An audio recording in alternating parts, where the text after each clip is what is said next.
Good morning, folks. As we open watching a close-up of that plasma filament lift yesterday morning, know that we've got a ton of news to hit today, including the saving of a volume of knowledge. The hacker of Steinbacher's channel deleted all his videos, but we got them first. Check the links below this video for your free Steinbacher resources. Now let's get to business. We're at spaceweathernews.com, and we find the last day on our star pretty quiet. We remain without sunspots, but we do have patchy coronal hole signatures on the south. All geospace conditions are quiet except for the cosmic rays, currently very high and even showing up on the solar wind charts as those spikes on the right. Of course, those do cascade out in the atmosphere or hit the mantle, not Earth's magnetic field, and so there is no geomagnetic effect from them. All quiet and in the green magnetically. We're starting in China, where the story of the typhoon isn't over.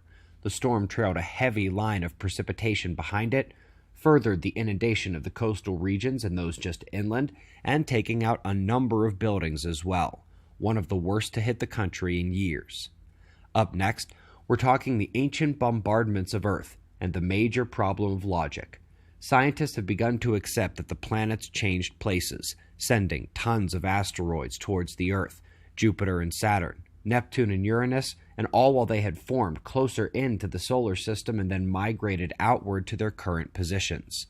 They say that they have now pushed back that event in timeline almost 500 million years, back to near the very start of Earth. The problem is that our ancestors claimed to watch this happen. It was their stories of the gods. They spoke of the planets ruling and then going away, and it is just very difficult for me to believe they got the correct answers by accident and that their imaginations recreated a timeline billions of years earlier. Key climate point up next, how the icebergs stall global warming. They add cool, fresh water to the world, only to refreeze in winter when the pole has no sunlight, break and do it all again next year.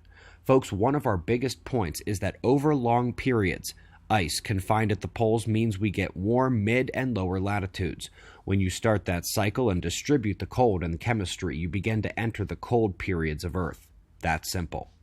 Up next, neutron stars and their super glitches. These are their rotation speed changes that rev up and wind back down. They now believe a triple-layer star scenario with a core superfluid mantle and large outer hydrodynamic observable zone. By the way, this is real Chandra X-ray images of the Vela glitch there. Folks, a master's thesis from 4 years ago has been put online, almost certainly because of the surge in popularity of the plasma universe concepts of late.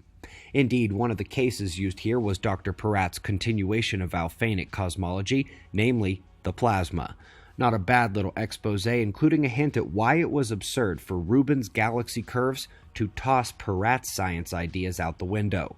Just a reminder, tomorrow our catastrophe movie comes out right here. Our climate movie comes at the end of the month, and linked below this video is the plasma movie from August 1st, Dr. Peratt and all. We greatly appreciate your support. We've got wind maps and shots of our star to close. We'll do this all again tomorrow, right here, but right now it's 4:20 a.m. in the new Valley of the Sun. Eyes open, no fear. Be safe, everyone.